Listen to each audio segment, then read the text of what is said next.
An underwater waterfall? Wait, what? Well, welcome to a place where reality appears to bend the laws of nature. Nestled at the southwestern edge of Mauritius, a tiny gem in the Indian Ocean, a mesmerizing spectacle awaits.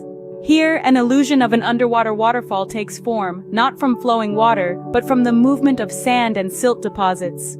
These particles, carried away by the currents flowing between the openings in the reefs, create a magical display.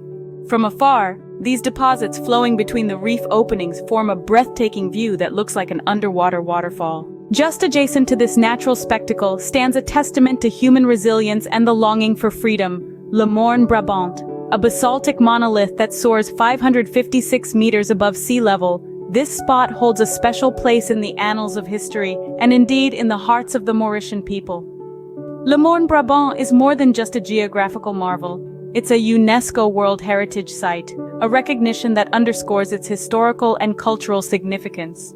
In the 18th and early 19th centuries, this was a sanctuary for runaway slaves, who formed small communities within the monolith's caves and atop its summit. This area, known as the Maroon Republic, became a beacon of hope and a symbol of the relentless human spirit in the face of oppression.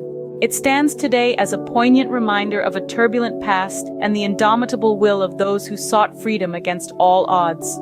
Le Morne Brabant, a symbol of struggle and freedom, stands as a silent witness to a bygone era of human history and the world's only underwater waterfall.